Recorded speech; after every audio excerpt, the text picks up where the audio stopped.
MBA or no? Should you go for an MBA or should you not? Over the last 15 years, thousands of people have asked me this question, and I have explained things them in a certain way, which I would like to share with you today. For the credentials, I did my MBA in 2010-11 from the best business school in Asia, that is Hong Kong University, and one of the best business schools in the world, that is London Business School. Now, coming back to the question, what is the answer? Should you go for an MBA or should you not? Now, most of the MBAs will always tell you it depends, right? They don't give you direct answer. But there is a reason for it because there's no one size fits all. For some people, MBA can be a great career move. For many others, it might not be that great move.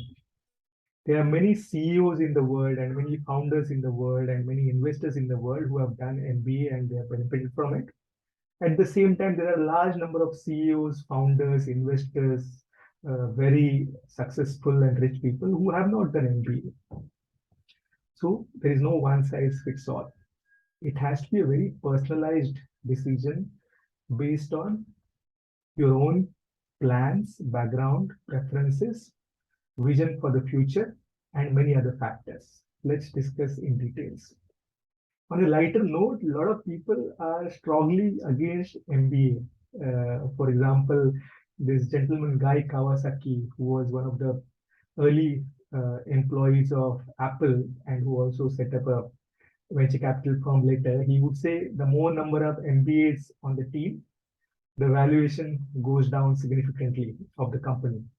And more engineers on the team, the valuation should go up significantly. But the joke aside, MBA does have its value for certain kind of people, right? And the fundamental question that one needs to answer is why MBA for me, right? And that's also the reason a lot of these B schools from especially US, Europe, and even India, they ask you for your statement of purpose. You need to be clear about why you want to go for an MBA, because MBA is not a destination, it's just a step in your career. If you know why, anything is possible, right? So why MBA is most important.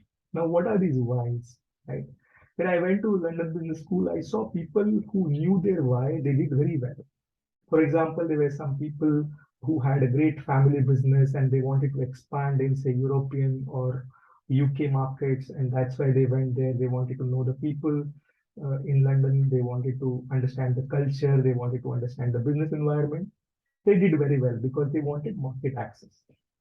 There were other kind of people who wanted to do career transition, right? For example, somebody was doing IT, but then he wanted to get into consulting. Somebody wanted to move from, say again, consulting to finance and investment banking. Somebody just wanted to relocate to London.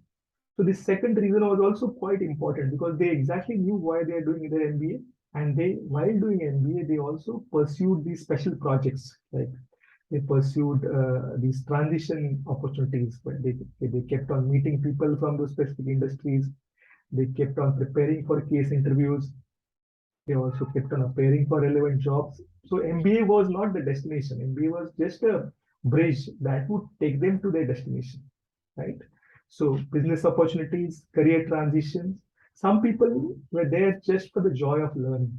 They wanted to know more about how the business world operates, what is happening in the world, how to learn more about finance, entrepreneurship, sales and marketing, project management, because they had accomplished so much in their life and they knew that if they can keep on upskilling themselves, they will do well. And they really enjoyed that process. Many of them had worked for 20, 25 years in their career. They needed that small break from their busy career life so that they can take it some time to think, reflect, connect with new set of people, learn, share, create. Right? Those kind of people were enjoying their MBA experience. There were other set of people who were more there for getting the maximum value of an MBA, and they were not very strategic about it. For example, they wanted a quick job change through MBA, which was not that easy because MBA doesn't give you hard skills. It's more about soft skills and also the network and the brand, right? So people who wanted a quick job change, they struggled a bit. People who wanted a quick up move in the corporate ladder, they struggled a bit because uh, the businesses don't hire you because you're MBA. They hire you because they think that you're suitable for a particular job. You have got the relevant experience and the network. So many of the IT companies, and when MBAs landed in those technology companies, they struggled because engineers did better in those companies. Of course, many MBAs also did better, right? The people who wanted a quick return on their investment, they had their loans and they thought after doing an MBA they will get like 10 times jump in the salary or 5 times. They struggled and they got a little disappointed because they hadn't really thought through how this whole MBA thing works and what they can expect out of it, and then what they should not expect out of it. Of course, it's a long-term investment.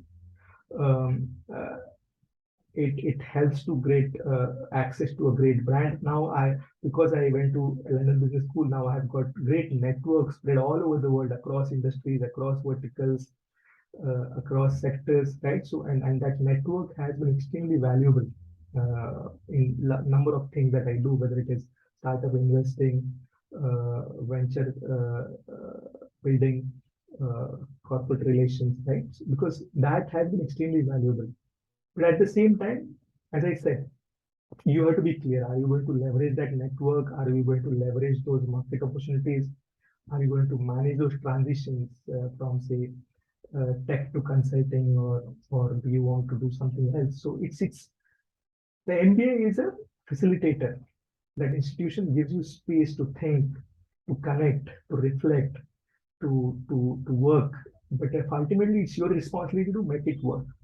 Now, MBA, as I said, MBA is not for everybody because it involves a lot of time and monetary commitment, right? To get into a good business school, you have to spend at least a year or two in the preparation, in a year or two in the program itself, and then maybe some time to get settled down in a new career. If you want to build a business, yes, those MBA frameworks and case studies and knowledge of business will help.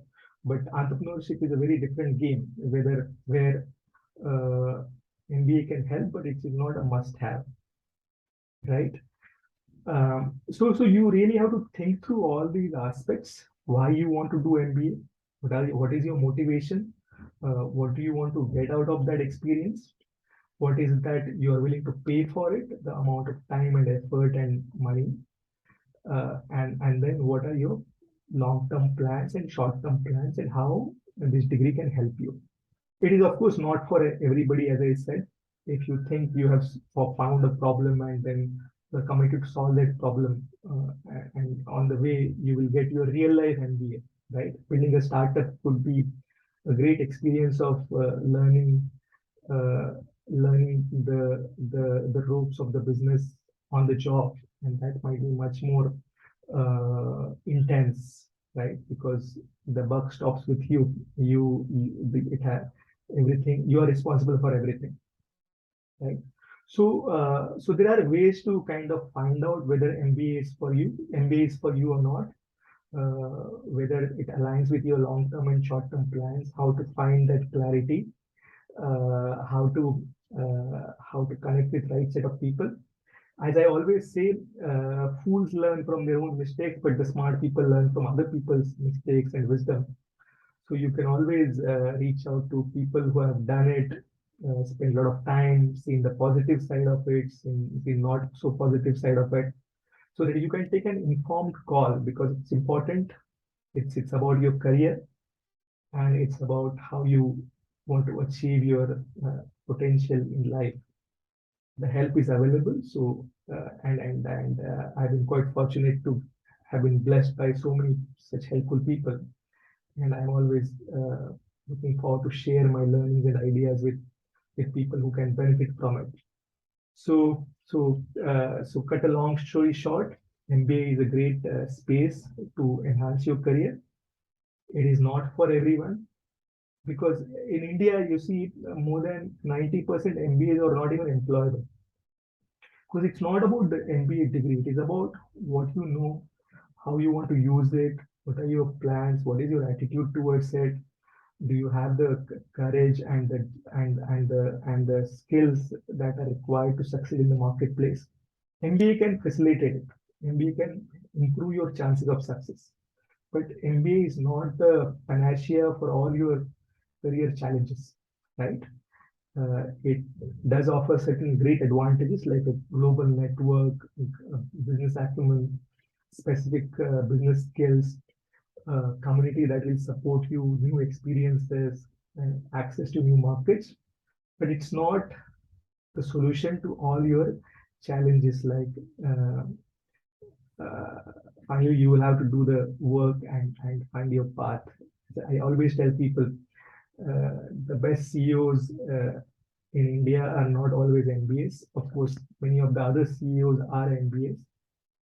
So they chose it's a different path and that paths have worked for them. So you have to choose your own path. And there are scientific ways to find out whether your path is right or wrong, or what's the probability of success with the path you have chosen. The expertise and help is available. If you like this video, please do feel free to share with your friends and family who might benefit from this. You can also think of subscribing. If you need further clarity and guidance, please do feel free to reach out through the email ID mentioned below.